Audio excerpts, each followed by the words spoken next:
Batch Reactor Kinetics by Group M9, Manel Benjamin, Hannah Davis, and Brandon Kramer.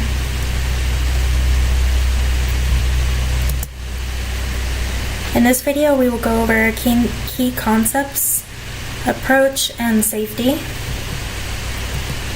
Batch reactors are used for small-scale operation. Reaction rate and reaction order are found via concentration and reaction time. The Arrhenius equation is used to find the activation energy with respect to crystal violet. Activation energy is notated as E. Transmittance is the amount of light allowed to pass through a solution. We use the colorimeter to measure the transmittance, which is converted to absorbance and then to concentration. So batch reactors are mainly used in laboratories to test new chemical processes. However, they can be used in the manufacturing of colorants, which is textiles and paints.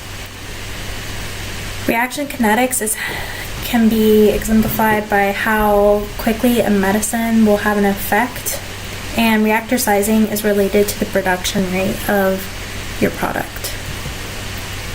Our objectives are to determine the kinetic rate constant, K, the overall order of the reaction, and the activation energy for the crystal violet reaction.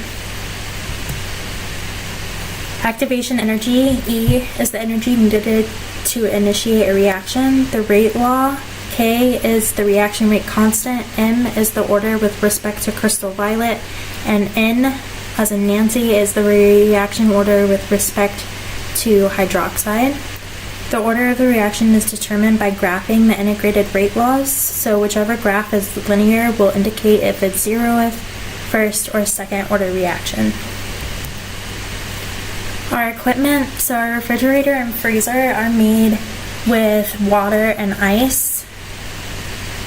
And our NaOH solutions, we have two. One is 0.02 molar and the other one is 0.01 molar. And our crystal violet solution is 2.16 e to the negative 5 molar. Procedure tips. Make sure you're wearing goggles and gloves, and the clear side of the cuvette is facing the white line on the colorimeter. Make sure the cuvettes are clean and dry. Always wipe with the outside of the cuvette with the tissue, and hold the cuvettes by the top edge of the ribbed side. Go ahead and pause the video here if you're having some issues setting up the computer interface. Otherwise, we're just going to move on.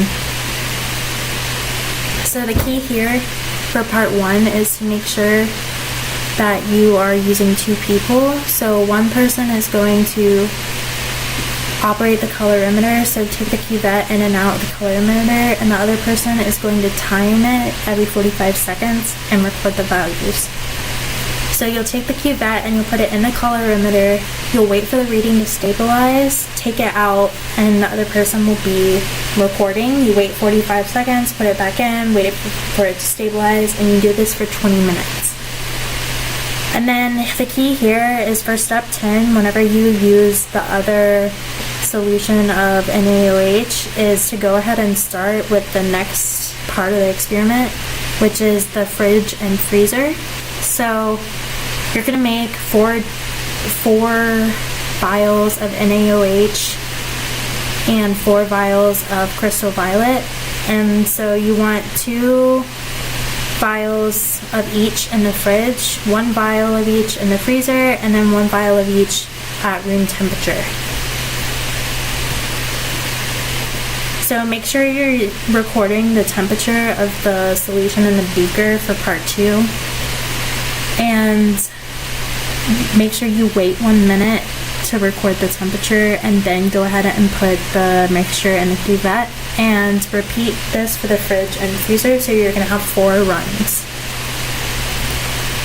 Safety. Crystal violet is a biological stain, which means it'll stain your fingers and your clothing. NaOH is corrosive to the eyes and skin. Wear proper protective equipment, gloves, goggles, closed-toed shoes, and dispose of waste in the hazard container. Thank you. Again, we're Group M9, and this was Batch Reactor Kinetics.